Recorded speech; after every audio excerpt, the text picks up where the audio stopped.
Welcome to the only daily podcast focusing on compliance news of the day. Each morning, start your day with a cup of coffee and Tom Fox, the voice of compliance, to hear about 4 of the top compliance, corruption, or leadership stories you will need to start your day. The Daily Compliance News is a production of the Compliance Podcast Network. The Daily Compliance News for April 2nd, 2025, the All Wall Street Journal edition. And we have that title because all of our stories today come from the Wall Street Journal. We start off with what is the cost of corruption? And unfortunately, in the earthquake which hit Thailand, we see the cost of corruption as the towers built in Bangkok were largely built with substandard workers and construction equipment that came from Myanmar.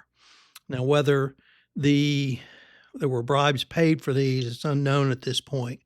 But clearly, the standard of housing was standard of construction was very low. And the workers from Myanmar, although certainly very hardworking individuals, were sorely unprepared for what they did. They worked in horrific conditions. They're paid a pittance. And we see the results. So when they ask what's the cost of corruption, ultimately it's the loss of lives. Next up from the technology section, the EU competition chief is going to Washington with numerous, or at least a couple of big tech rulings looming, resulting into the probes of Apple and Meta. She is scheduled to meet her U.S. counterpoints, a timing that throws the tension between the U.S. and EU into sharp relief. Her trip, which combines a gathering of antitrust lawyers and a meeting with the new FTC chair and top officials from Mexico and Canada, also comes as her department wraps up its investigations of Apple and Meta under the Digital Marketers Act, the EU's digital antitrust law. Given the Trump administration's predisposition not to do anything against big tech, it's going to be a certainly awkward time because we're seeing regulatory, digital, and antitrust enforcement being used allegedly as a bargaining chip in the broader EU-U.S. transatlantic relationships.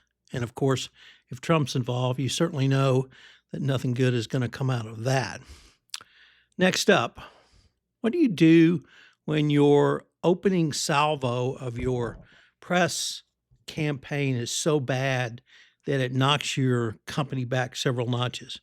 Well, the first thing you do is you call Dr. TJ Eckleburg and get a lesson on why you need a second, third, or fourth set of eyes anytime you roll out a PR campaign. And of course, I'm speaking about the Boston women's soccer team, which had a opening campaign of, quote, too many balls, end quote, which was allegedly meant to poke fun at the city's male-centric sports culture. Of course, it completely bombed. Fans hated the double entendre. Others fumed that it ignored Boston's existing women's team. And the fans went ballistic on the team. So it was absolutely crushing. They essentially lost 49-0 in the Super Bowl. And now the team is rebranding itself as Boston Legacy FC. Will that make a difference? I don't know. Maybe not. Maybe it will. And AI agentic agents are at a moment of truth as they can now rationally think. The Daily Compliance News is a production of the Compliance Podcast Network and a proud member of C-Suite Radio. Thanks so much for listening. I hope you'll join me again tomorrow.